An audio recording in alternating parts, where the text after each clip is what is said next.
बहुत स्वागत है आपका। खास पेशकश देख रहे हैं आप, आपके साथ मैं हूं आसिफ शेख। कोरोना ने क्या देश का भविष्य खतरे में डाल दिया है? यह सवाल आज इसलिए बड़ा हो गया है क्योंकि कोरोना की इस चुनौती के बीच बच्चे अब मानसिक बीमारियों से जूझ रहे हैं। जी हां, यह बात चौंकाने वाली है और परेशान करने वाली भी।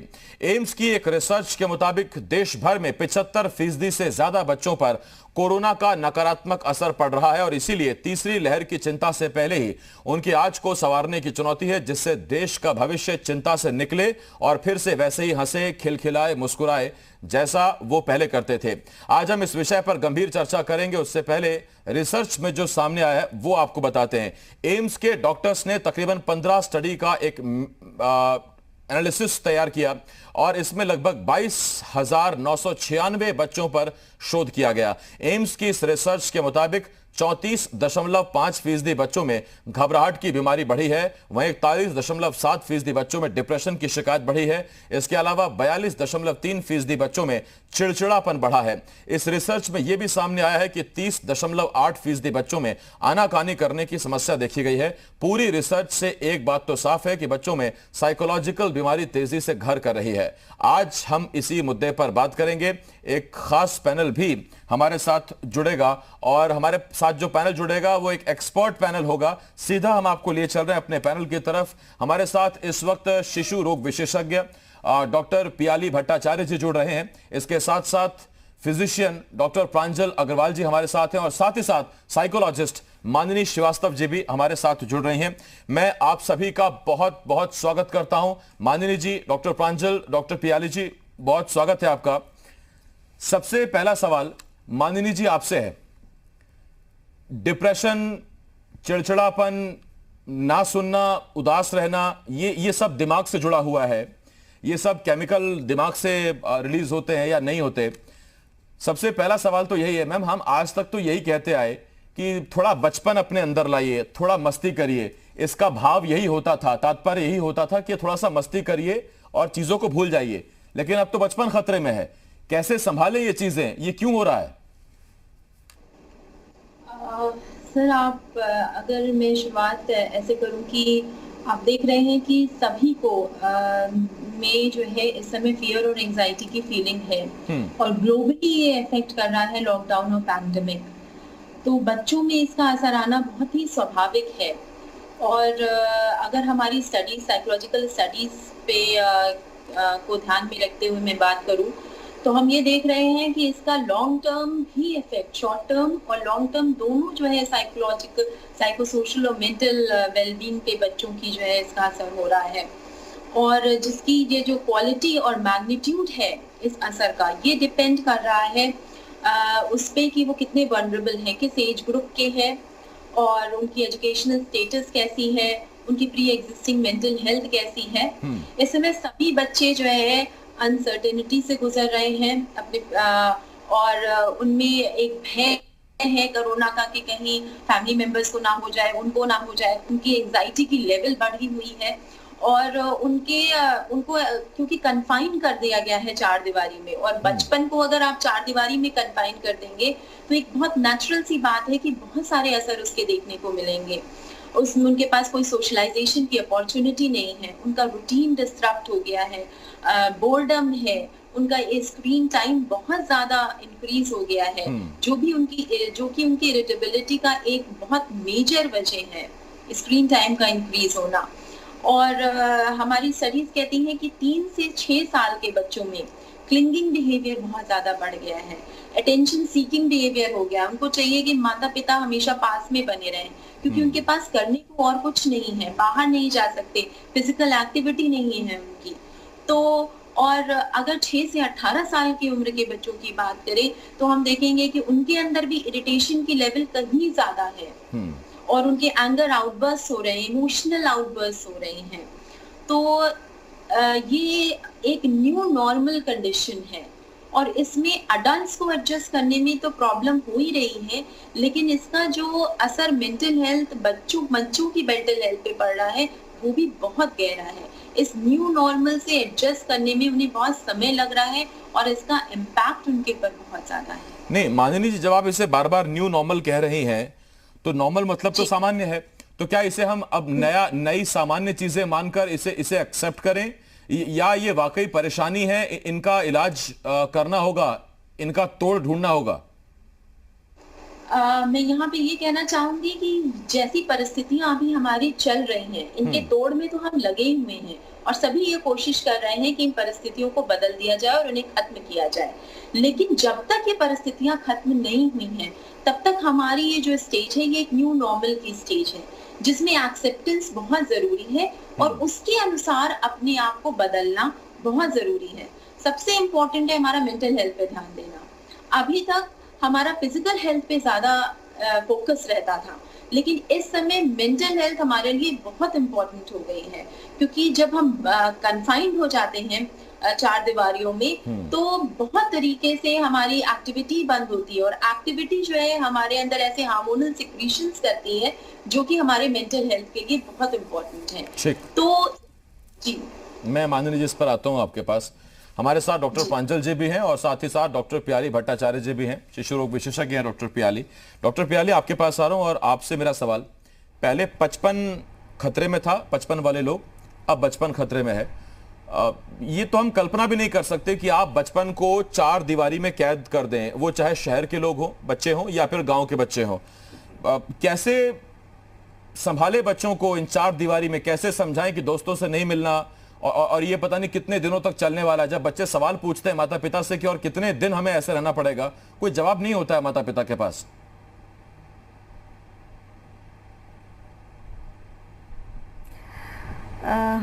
बच्चों को एक्चुअली हम लोग जब कहते हैं ना man is a social animal, तो जैसा कि माननी जी बोल रही थी, हम लोग बच्चों को चार दीवारी में बंद करे हैं, वो अगेंस्ट नॉर्मल है।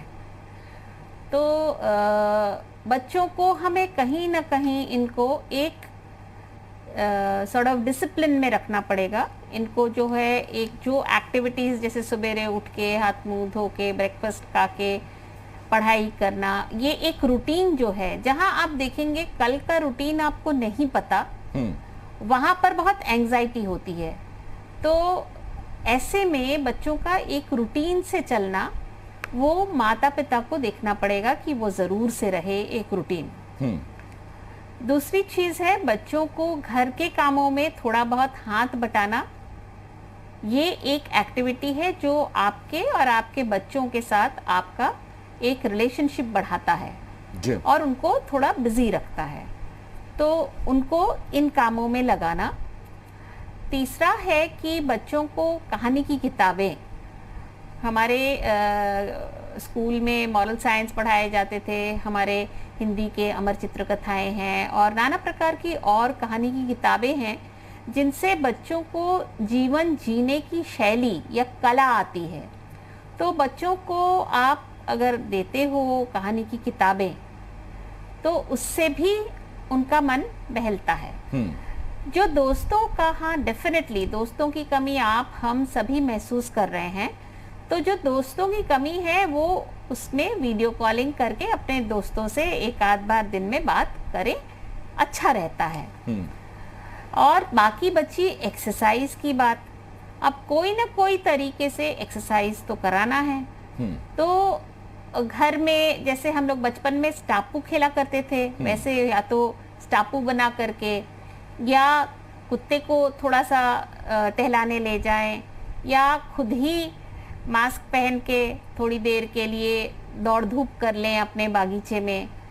हमने सुना है हमारे दोस्त से कि घर का जो वॉल है, इसके दोनों तरफ से बच्चे जो है अपना बैडमिंटन रैकेट लेके हाथ सैनिटाइज करके बैडमिंटन भी खेल रहे हैं। तो ये सब मिसालें हैं जिससे बच्चों को आप बिजी रख सकते हो। माँ बाप का इसमें इन्वॉल्वमेंट बहुत जरूरी है। तो जब माँ बाप साथ में बैठ के उनके कोई इंडोर गेम खेलेंगे या उनके साथ कुछ आउटडोर गेम खेलेंगे अपने बागीचे में, तो बच्चे थोड़ा बिजी भी रहेंगे, उनका एक्सरसाइज भी होगा, फैमिली के साथ बॉन्डिंग भी होगी। दूसरी चीज जो है, उनके दिमाग में यही समय है जब हम बहुत अच्छे से ये सिखा सकते हैं, जिसको हम लोग मीडिया लिटरेसी बोलते हैं, कि कौन सा मीडिया किस चीज के लिए बना है, उसका क्रिटिक करना, कितना मीडिया देखना, बहुत ज्यादा मीडिया जो है बच्चों को डरा रहा है। रोज मौतों की और बेरियल ग्राउंड्स की और मुर्दा घाट की सब जो आ रही हैं फोटोग्राफ्स, उससे एक्चुअली आई थिंक बच्चों का तनाव और बढ़ जा रहा है। तो ये वाले एक्सपोजर्स बच्चे को ना ही दें घर पर तो बेहतर रहेगा। मैं डॉक्टर प्याली इस पर आपसे कुछ और सवाल पूछूंगा, लेकिन डॉक्टर प्रांजल, मेरा आपसे एक सवाल ये है सर, आप जिस बचपन को जीकर आए हैं, आज जो हमारी इम्यूनिटी है या आज हमारा जो शरीर है, उसमें हमारे बचपन का बहुत बड़ा रोल रहा है। हम बचपन में बड़े फ्री हुआ करते थे, कोई ऐसा तनाव नहीं, पढ़ाई छोड़ के कोई एक तनाव नहीं हुआ करता था। लेकिन आज की जो ये पीढ़ी है, भविष्य में जाकर किस तरह की परेशानियों को फेस करने वाली है, किस तरह की दिक्कतें इन्हें आने वाली हैं, क्योंकि बहुत छोटी उम्र में इन्होंने बहुत कुछ देख लिया है। बिल्कुल, आपका सवाल बहुत जायज़ है। इसमें एक बहुत इम्पोर्टेंट बात ये है, क्योंकि पैंडेमिक तो 100 साल में एक बार आया है, तो नेचुरली अभी से जो पहले के लोग हैं उन लोगों ने भी ऐसा समय नहीं देखा, उनके लिए भी ये बिल्कुल नया है। और इसी वजह से घर में सबको बंद रखा गया। वही पेरेंट्स जो अपने बच्चों को पहले सलाह देते थे कि आप लोग घर के बाहर जाइए, खेलिए, अब वही अपने बच्चों को घर से बाहर जाने से रोक रहे हैं कि उनको इन्फेक्शन से बचा सकें। इसमें एक और बहुत बड़ी इंपॉर्टेंट चीज़ ये है कि डिजिटल इन्वॉल्वमेंट बच्चों का बहुत ज़्यादा बढ़ गया। अगर आप देखें कि मोबाइल फ़ोन, टैबलेट, गैजेट्स पर वो जितना समय अब बिता रहे हैं, वो शायद उसका 10% समय भी पहले ना बिता रहे होंगे। इसकी वजह से भी जो हम लोग देख रहे हैं कि बार बार मानसिक समस्याएं बच्चों में बढ़ रही हैं, क्योंकि जब आप मोबाइल फ़ोन है, टैबलेट है, कंप्यूटर है, जिस पर आप लगातार दिन भर जुटे हुए हैं, आप गेम्स खेल रहे हैं, तो गेम खेलने की वजह से भी आपके अंदर एंग्जाइटी और बढ़ रही है। क्योंकि जितना आप गेम खेलते जाएंगे, अब उसमें बच्चे कई बार कई तरीके के ऐसे गेम्स खेल लेते हैं जिनको उन्हें नहीं खेलना चाहिए, जो कभी हमेशा बड़े अभिभावकों की देखरेख में ही खेले जाने चाहिए। जैसे आजकल पबजी जैसे गेम्स हैं जो बहुत ज़्यादा बच्चे उनके एडिक्ट होते जा रहे हैं। तो कहीं ना कहीं ये सब भी एक बच्चों में इंटरनेट एडिक्शन या गैजेट एडिक्शन जिसको कहा जाता है, उसको भी जन्म दे रहा है। तो अभी आगे आने वाले समय में चैलेंजेस बहुत हैं। चैलेंजेस अब ना ही सिर्फ इसलिए रहेंगे कि हम लोग जो है बच्चों को एक जिस तरीके का उनका विकास होना चाहिए था, जब वो बाहर निकलते खेलते, उनकी रिलेशनशिप सुधरती हैं, दोस्तों में कई बार लड़ाई होती है, गेम जीतते हैं, हारते हैं। लेकिन अगर आप डिजिटल में आप देखें कि उस वजह से जो उनका नुकसान हो रहा है, आंखों को लगातार नुकसान हो रहा है, दिमाग लगातार नुकसान हो रहा है, मानसिक समस्याएं बच्चों में बढ़ती जा रही हैं, चिड़चिड़ापन, गुस्सा जिस लेवल का बच्चों में बढ़ता जा रहा है वो पहले कभी था ही नहीं। तो ये सब मुझे लगता है कि आगे आने वाले समय में जो बच्चों के डॉक्टर्स हैं उनको देखने को मिलेगा कि ये एक बहुत बड़ा चैलेंज सामने आएगा। अगर वो बच्चे रहे और ये चैलेंज रहा तो पीडियाट्रिशियन पर लोड आएगा ही आएगा। बड़े होकर फिर वो फिजिशियन और बाकी लोगों पर भी वो जाहिर बात है उन तक भी पीढ़ी पहुंचेगी जब वो बड़ी हो जाएगी। एक छोटे से ब्रेक के लिए मुझे यहाँ रुकना होगा। मैं आप तीनों हमारे खास एक्सपर्ट जो हैं उनके पास में लौट रहा हूँ। एक छोटा सा ब्रेक है, लेकिन जो कि आज मामला आपके बच्चों की मानसिक सेहत, उनके व्यवहार और उनके बिहेवियर से जुड़ा हुआ है, इसीलिए ये डिबेट बहुत जरूर देखें, ये बहुत काम की चीज है। एक छोटे से ब्रेक के लिए हमें रुकना होगा, बहुत जल्द लौट रहे हैं।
प्रस्तुतकर्ता आइसिन, घर लाएं खुशियाँ। प्रायोजक RHL गोल्ड 500 HD सरिया, तौल से छुटकारा पाएं, सरिया गिनकर घर ले जाएं।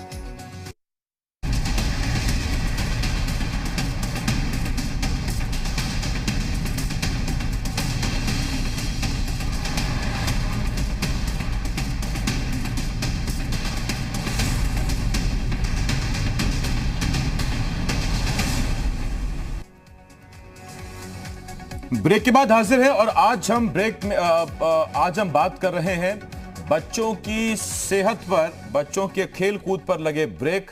बच्चों के बचपन को चार दीवारी में कैद करना पड़ा क्योंकि कोरोना वायरस है। कोरोना की वजह से बच्चों को हमें सुरक्षित रखना है और ऐसे में बच्चों की मानसिक स्थिति पर जो असर पड़ रहा है या बच्चों के व्यवहार में जो असर आ रहा है उससे कैसे निपटें, उससे कैसे बच्चों को दूर रखें। खास पैनल हमारे साथ डॉक्टर्स का जुड़ा हुआ है, सीधा हम आपको लिए चल रहे हैं। हमारे साथ शिशु रोग विशेषज्ञ डॉक्टर प्याली भट्टाचार्य जी हैं, फिजिशियन डॉक्टर प्रांजल अग्रवाल जी हैं और साइकोलॉजिस्ट माननी श्रीवास्तव जी हैं। मैं आप तीनों का एक बार फिर बहुत स्वागत करता हूं।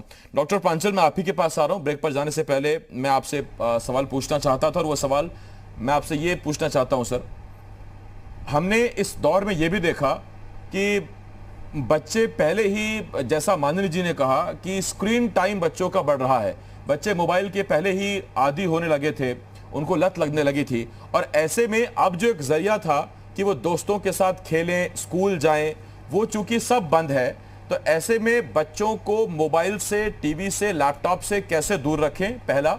और दूसरा, माता पिता कई बार ये सोचते हैं कि इनको कम से कम अगर ये चीजें दे दो तो वो बाकी अपने काम शांति से कर लेते हैं या उनको थोड़ा सा वक्त मिल जाता है अपने लिए, वरना बच्चे आप जानते हैं उनको बहुत इन्वॉल्वमेंट चाहिए होती है। बिल्कुल, अभी आपको डॉक्टर प्याली मैम ने बताया था कि किताबें बहुत अच्छा सोर्स है नॉलेज का। तो ऐसी किताबें जो स्पेशली कहानी की हों, जो आपका टाइम भी बच्चों का उसमें बीतेगा, इंटरेस्ट भी बच्चों को आएगा और साथ ही उनका एक तरीके से मॉरल साइंस की उनकी पढ़ाई हो रही होगी।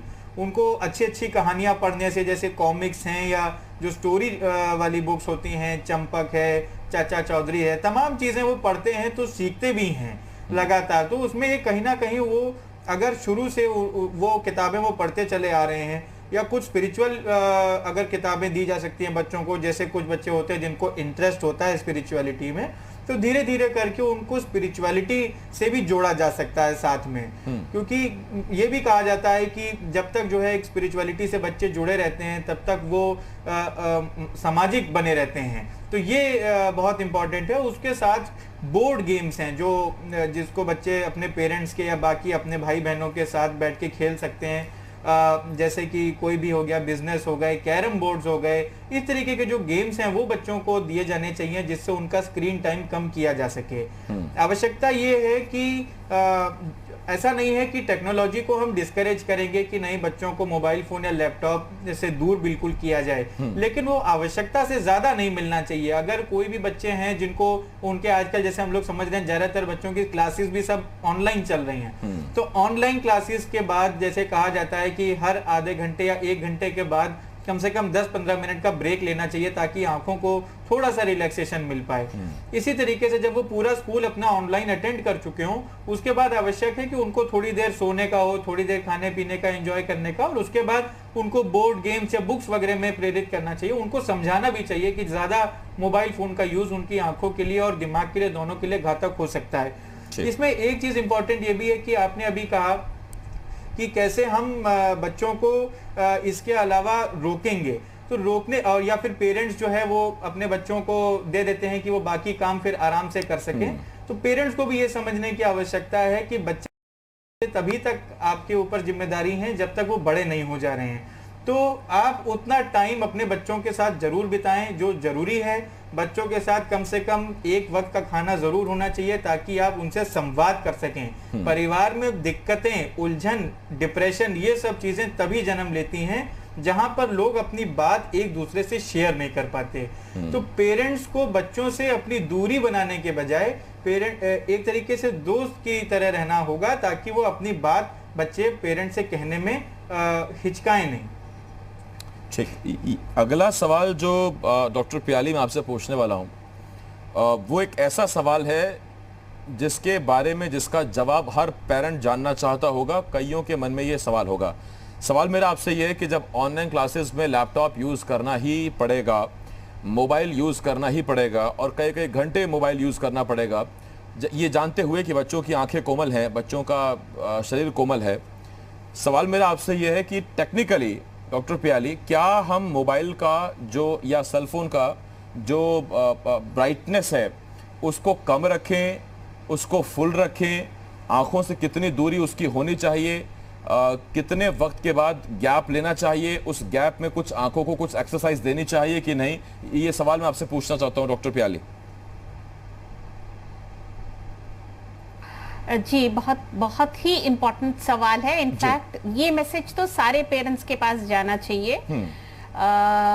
देखिए, बच्चों का सिर्फ आंखें ही नहीं, होल बॉडी इससे इफेक्ट हो रहा है। उनका पोस्चर जो है, जब वो ऐसे स्लाउच करके बिस्तर पे मोबाइल पे देखते हैं या फिर वो ब्राइट लाइट उनके आंखों पे पड़ रही होती है, तो एक पोस्चर उनका होना चाहिए सही, स्ट्रेट बैक कुर्सी होनी चाहिए। और सबसे बड़ी बात है, जो छोटे बच्चे हैं ना, उनके पैर झूलते रहते हैं, तो पैर के नीचे एक स्टूल जरूर होना चाहिए ताकि वो एक 90 डिग्री का पैरों का एक पोजीशन आ जाए और बैक स्ट्रेट हो।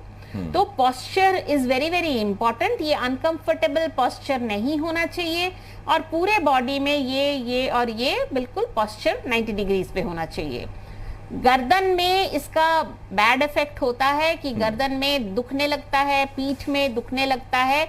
ऐसे बच्चे को आप नहीं एक्सपेक्ट कर सकते हो कि वो मन लगा के पढ़ने बैठ जाएगा। तो पहली चीज तो पोस्चर करेक्शन होना चाहिए। दूसरी चीज जो बहुत इंपॉर्टेंट है वो है कितनी देर टीवी पे या स्क्रीन पे या मोबाइल पे वो नजर टिकाए रहे। तो जब आप इसकी बात करते हैं, एक बहुत ही छोटा सा रूल है, 20x20x20। मैंने 20 मिनट देखने के बाद 20 सेकंड का ब्रेक ले और 20 मीटर की दूरी पर नजर को एक बार फिरा ले। तो ऐसे में आंख का थोड़ा सा रेस्ट और मूवमेंट जो होता है, उससे बच्चे के आंख पे बहुत ज्यादा असर नहीं पड़ता है। कंटिन्यूअसली जब बच्चा देखता है तो उसमें प्रॉब्लम आती है, आईज से वाटरिंग होती है, आंख लाल हो जाते हैं। तो ये ब्रेक जो 20 मिनट के बाद का है, it is very very essential. दूसरा जो लाइट का आपने पूछा, कुछ मोबाइल्स में, कुछ कंप्यूटर्स में ऑटोमेटिकली एडजस्टमेंट हो जाता है ब्राइटनेस का, अगर आप उसको ऑटो पे रखो। पर देखने की बात यह है कि जो source of light other than this आए, वो बल्ब, वो ट्यूब या वो दिन की रोशनी भी लैपटॉप या कंप्यूटर के पीछे से आए और आपके ऊपर आए। मतलब सोर्स ऑफ लाइट वो जिस तरफ को आपका लैपटॉप है वहां से पड़ना चाहिए। तो ऐसे में फिर आपका पोस्चर ठीक, आपकी आईज ठीक, आपका ब्राइटनेस ठीक और आपकी टाइमिंग ठीक, ये सारी चीजों को मेंटेन कर सकते हैं।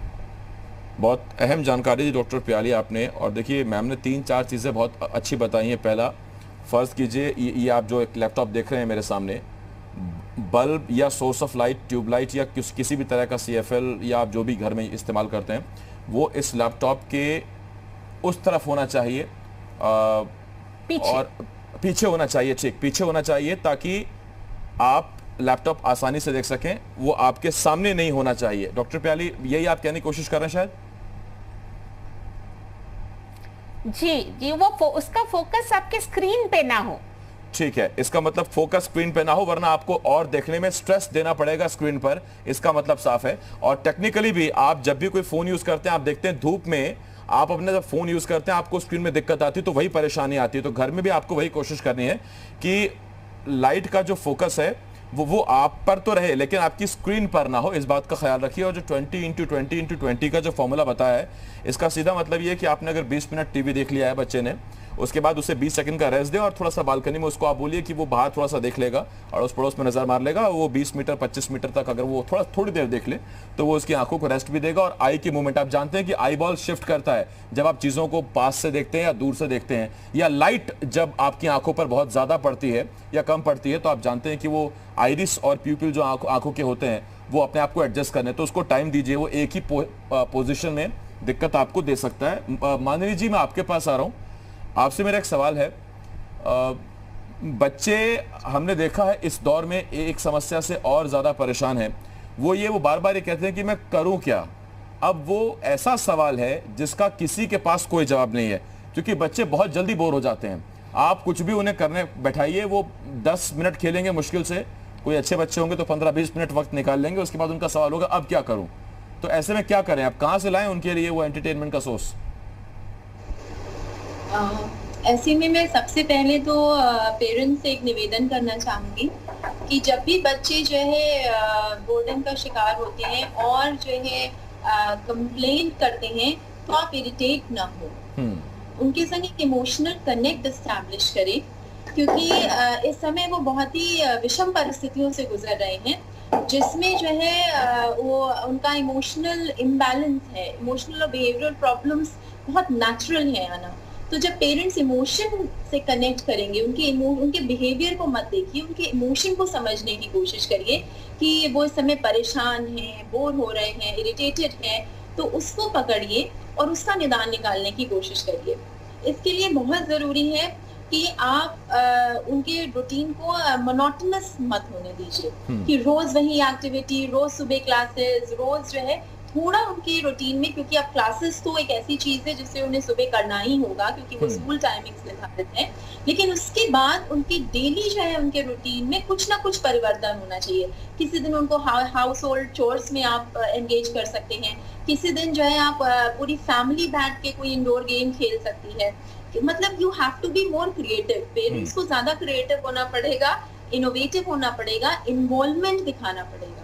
जैसे कि सर ने भी कहा था कि जब बच्चों के संग इन्वॉल्व रहेंगे पेरेंट्स, तो नेचुरली जो है उनका जो बोर्डम है वो कम होगा और उनको लगेगा पापा मम्मी इंटरेस्ट ले रहे हैं। सेकेंडली हम ऑल्टरनेट कर सकते हैं, जैसे हम थोड़ा समय बांट सकते हैं और इससे दोनों ही जो है पेरेंट्स को आसानी होगी कि कभी जो है फादर टाइम स्पेंड करे बच्चों के संग और कभी मदर, क्योंकि दोनों के खेलने के तरीके, बातचीत करने के तरीके डिफरेंट हो सकते हैं, तो वो भी के लिए एक बदलाव का कारण होगा और उनको बोर्डम से बचाएगा। तो ये चीजें, और थर्डली आप अपने बच्चे के संग उसके इमोशंस को शेयर करिए। इस समय पैंडेमिक के दौरान अडल्ट्स के लिए भी और बच्चों के लिए भी जो इमोशनल प्रॉब्लम्स आ रही हैं, उसका एक बहुत बड़ा सोल्यूशन है शेयरिंग। आप जितना एक दूसरे से कनेक्ट होंगे, आप जितना बातचीत करेंगे, जितना अपने इमोशंस को शेयर करेंगे, उतना आपको इजी होगा इमोशंस को संभालने में भी और अपनी मेंटल हेल्थ को भी ठीक रखने में। जी, मैं लौट रहा हूँ इस पर आपके पास। माननीय जी, डॉक्टर प्याली, मेरा आपसे एक सवाल है, उसके बाद डॉक्टर प्रांजल मैं आपके पास आता हूँ। डॉक्टर प्याली, इस वक्त बच्चों में उनके शरीर पर ऐसे कौन से बदलाव हैं जो हमें इग्नोर नहीं करने चाहिए अभी, क्योंकि कई बीमारियां सीजन में आती हैं, कोरोना चल ही रहा है, तो ऐसे में उनके शरीर पर, उनके व्यवहार में ऐसी कौन सी चीजें आए तो पेरेंट्स उसे इग्नोर ना करें, डॉक्टर से संपर्क करें?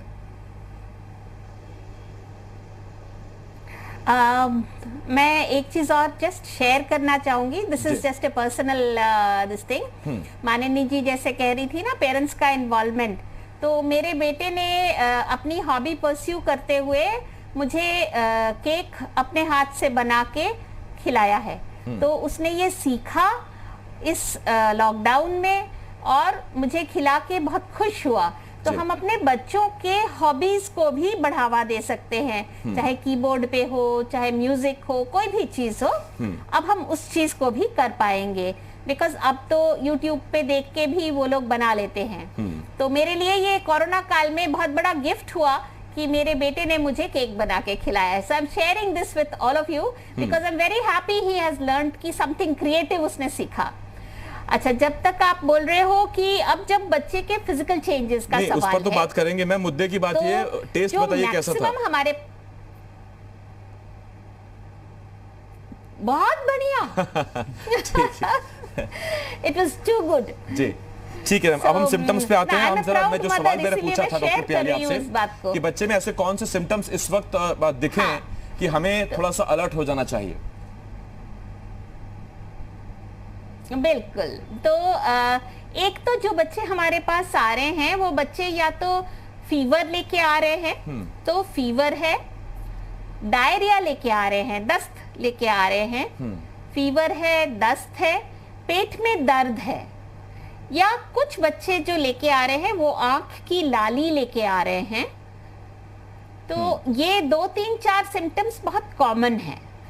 इसके अलावा थोड़ा सा खांसी जुकाम या फिर थोड़े से रैशेस स्किन पे ये भी आ रहे हैं। तो जो नॉर्मली करीब 90% बच्चे तो ठीक होके घर जा रहे हैं, हॉस्पिटल में हॉस्पिटलाइज करने की जरूरत नहीं आ रही है। पर अभी 1-2% ऐसे बच्चे हैं जिनको भर्ती करना पड़ रहा है, क्योंकि उनमें उल्टी दस्त की वजह से, तेज फीवर की वजह से डिहाइड्रेशन भी हो रहा है, और ऐसे बच्चों को थोड़ा सा मॉनिटरिंग में, निगरानी में रखना पड़ता है, इसलिए इनको हम लोग हॉस्पिटलाइज करके रख रहे हैं। ठीक, इसमें एक पर्टिकुलर टाइप ऑफ चेंजेस आ रहे हैं जिसको MIS-C बोलते हैं, multi system inflammatory disease of children. तो वो वाले बहुत सिक हो रहे हैं, तो उनको ICU केयर की जरूरत आ रही है। ठीक, डॉक्टर प्रांजल, मैं आपसे एक सवाल यहाँ ये पूछना चाहता हूँ। सर देखिए, भले ही सेकेंड वेव की पीक निकल गई हो कोरोना की, लेकिन हमें वो हाइजीन, वो हमें सोशल डिस्टेंसिंग, वो कोविड अप्रोप्रिएट बिहेवियर, उन सब का ख्याल रखना है। तो ऐसे पेरेंट्स जिनके यहाँ छोटे बच्चे हैं और पेरेंट्स वर्किंग हैं, कई बार दोनों पेरेंट्स वर्किंग होते हैं, तो ऐसे में वो कैसे ख्याल रखें अपना भी, अपने बच्चे से मिलने से पहले भी, और ख़ास तौर पर वो लोग जो जिनको काम की वजह से बाहर जाना पड़ता और आना पड़ता है? बिल्कुल, इसमें सबसे इम्पोर्टेंट ये है कि जैसे पुराने घरों में होता था, हमें वही कल्चर अपनी वापस लाना है। हर किसी घर में ये आवश्यक है कि एक जूते की रैक जो है वो सबसे बाहर घर के रहनी चाहिए। जैसे ही आप काम से लौटें, एक लोग पेरेंट्स, एक चाहे मदर फादर जॉब पर जाते हो, चाहे दोनों लोग जाते हो, आदत बना लेना चाहिए कि जब भी घर में जाएंगे तो सबसे पहले हम अपने जूते चप्पल सब बाहर रैक में लगा देंगे। उसके बाद हम नंगे पांव ही घर में जाएंगे। घर के अंदर के दूसरे हमारे पास जूते चप्पल रहें जो हम पहनते हो घर के अंदर अगर आवश्यक है। उसके बाद घर के अंदर जाकर सबसे पहला काम ऐसे पेरेंट्स को करना चाहिए कि वो अपने हाथ पैर कायदे से साबुन से अगर हो सके तो उसको वॉश करें। उसके बाद वो कपड़े चेंज करने के बाद ही बच्चों से मिलें। इससे क्या होगा कि आप अपने बच्चों तक या घर तक इन्फेक्शन पहुंचने के चांसेस को काफी रिड्यूस कर देते हैं। डॉक्टर प्रांजल, मैं आपको रोक रहा हूं, लेकिन एक बात पूछना है सर। हैबिट बना लेना चाहिए। अभी तो गर्मी है, तो अभी तो आराम से जाकर कोई भी शाम को जब भी वो घर पहुंचता है तो वो नहा ले तो बेहतर है। सर्दियों में हमने देखा कि कई लोगों ने नज़ला जुकाम कर लिया इस चक्कर में कि बच्चों से मिलने से पहले नहा लेते हैं। तो सर, नहाना जरूरी है? जैसे मैं अपनी बात बताऊं पर्सनली, सर मैं रात को 1 बजे घर पहुंचता हूं, और रात को 1 बजे घर पहुंचने के बाद मैं सबसे पहले अभी भी नहाता हूं। तो उसकी आवश्यकता है, या हाथ पैर अगर तरीके से धो लिया जाए, सैनिटाइज कर लिया जाए तो पर्याप्त है? अगर आप प्रॉपरली हाथ पैर धो ले रहे हैं और सैनिटाइज कर ले रहे हैं, कपड़े चेंज कर ले रहे हैं, तो मेरे ख्याल से उतना भी पर्याप्त है। साथ ही इम्पोर्टेंट ये है कि सब लोगों को एक हैबिट बना लेना चाहिए कि रोज सुबह कम से कम 2 से 4 मिनट के लिए स्टीम इनहेलेशन बहुत इंपॉर्टेंट है। सब लोग अगर ये आदत अपनी बना लें कि हम नॉर्मल हैं, कोई हमको तकलीफ नहीं है, फिर भी अगर 2 मिनट 3 मिनट के लिए हम एक स्टीम इनहेलेशन कर ले रहे हैं, तो कहीं ना कहीं हम अपने इंटरनल सिस्टम तक पूरी हम अपनी रेस्पिरेटरी ट्रैक्ट को एक बार क्लियर करके तभी हम काम पर जाएंगे।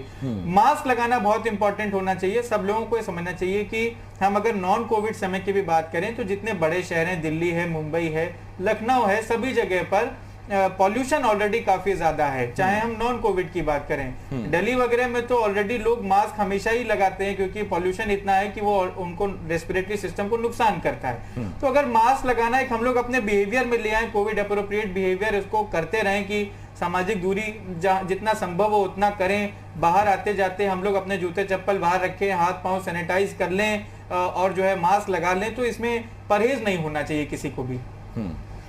माननी जी, अब मेरा आपसे सवाल है, और सवाल जरा वो दिमाग, सोच और विचारों से संबंधित है, इसीलिए वो सवाल मैं आपसे पूछ रहा हूँ। हालांकि 2 साल हो गए लोगों को कोविड के साथ रहते रहते, लेकिन अब भी ऐसे बहुत से लोग हैं जो बुरा मान जाते हैं अगर आप उनसे हाथ ना मिलाएं, उनका अभी भी यही कहना है कि अरे ठीक है अब चला गया हो गया। अब वो बुरा मान जाते हैं अगर वो आप उन्हें कहें कि थोड़ा सा आप दूरी में रखिए, थोड़ा दूर से बात करिए मुझसे, तो वो आपके अच्छे दोस्त हो, अच्छे रिश्तेदार हो, कई बार बहुत बुरा मान जाते हैं। ऐसे में व्यक्ति को चुनाव करना पड़ता है कि कोरोना का चुने कि रिश्तेदार देखें। तो आप जरा बताइए ऐसी स्थिति से कैसे जूझा जाए, बड़ी समस्या हो जाती है उस वक्त। ऐसी स्थिति में जैसे मैंने पहले भी कहा कि ये बहुत ज़रूरी है कि हम ये एक्सेप्ट करें कि हमारे लिए ये नई नॉर्मल सिचुएशन है, जिसमें हमें नए स्टैंडर्ड्स बनाने पड़ेंगे हर चीज़ के, चाहे वो बच्चों के खेलने के हों, चाहे हमारे मेल जोल के हों। तो मेल जोल के बहुत सारे तरीके हो सकते हैं। आपको ज़रूरी नहीं है कि जब आप हाथ मिलाएंगे तभी आपको ऐसा लगेगा कि हाँ दूसरे व्यक्ति ने वेलकम किया है। और हमारी भारतीय सभ्यता में तो हाथ जोड़ के नमस्कार करके ही जो है मिला जाता है। ये तो हमारी विदेशी परंपरा है जिसमें जो है हाथ मिला के जो है लोग मिलते हैं। तो अगर हम अपने परंपराओं पे भी वापस आए तो हम नमस्कार करके दूसरों को भी अभिवादन कर सकते हैं और इसमें किसी को बुरा नहीं मानना चाहिए, क्योंकि ये सभी की सेफ्टी के लिए है। और इस समय सबसे इम्पोर्टेंट है कि हम अपनी सेफ्टी और सिक्योरिटी पे ध्यान दें, ना कि इन चीजों पे कि हम किस तरह एक दूसरे से अभिवादन कर रहे हैं। कनेक्ट करने के बहुत सारे तरीके इस नए नॉर्मल न्यू नॉर्मल सिचुएशन में हैं। जैसे कि हम लोग अगर एक दूसरे से पहले मिलने जाते थे, कोई ऐसी होली दिवाली का पर्व नहीं जाता था जिसमें हम एक दूसरे से मिलते नहीं थे। और लेकिन इस बार शायद होली और दिवाली सब में हम उस तरह से मिलजुल नहीं पाए हैं, हम रंग नहीं खेल पाए हैं। ऑनलाइन तरीके से हमें एक नया तरीका मिला है और हर व्यक्ति ऑनलाइन जुड़ने की कोशिश कर रहा है। तो हम कुछ ऐसे फैमिली समय भी टाइम भी निकाल सकते हैं जिसमें हम अपने परिवार के मेंबर्स से सब लोग एक साथ बैठ के किसी भी ऑनलाइन प्लेटफॉर्म के माध्यम से, सोशल मीडिया के प्लेटफॉर्म से जुड़े और एक दूसरे के प्रति अपने इमोशंस को एक्सप्रेस करें। ये मैंने पहले भी जैसे कहा कि इसमें शेयरिंग बहुत इंपॉर्टेंट है। तो जितना आप कनेक्ट करेंगे एक दूसरे से, जितना एक दूसरे से अपने इमोशंस को बांटेंगे, वो अच्छा लगेगा। बस तरीके थोड़े अलग हैं, तरीके बदल गए, उन तरीकों का ख्याल रखना पड़ेगा। बाकी जो आपके ज़्यादा पास आकर ही बात करना चाहता है, बिना छुए आपसे बात नहीं मानता, तो फिर थोड़ा दूरी उससे बना लीजिए, क्योंकि रिश्तेदार को तो एक बार को दूर हो जाएंगे। अगर प्राण थोड़े से दूर हो गए तो वापस नहीं आते हैं, निकल गए तो निकल गए, तो उसमें थोड़ा ख्याल रखिए, बहुत ज़रूरी है। बाकी रिश्तेदारों को समझाइए, समझे तो अच्छी बात, नहीं समझते हैं तो अपनी जान का ख्याल रखिए। यहाँ हर सवारी अपनी जान की खुद जिम्मेदार है। बहुत धन्यवाद आपका हमारे साथ जुड़ने के लिए डॉक्टर पियाली, डॉक्टर प्रांजल मानिनी जी, बहुत बहुत धन्यवाद हमारे साथ जुड़ने के लिए। तो आज 3 खास एक्सपर्ट्स हमारे साथ थे जिन्होंने आज आपके बहुत से सवालों के जवाब दिए हैं। वो सवाल जो अपने बच्चों आप अपने लिए आपके मन में उठते होंगे, हमने कोशिश की उन सवालों का जवाब जानने की। एक छोटे से ब्रेक के लिए हमें रुकना होगा। जी उत्तर प्रदेश उत्तराखंड पर खबरों का सिलसिला लगातार जारी है।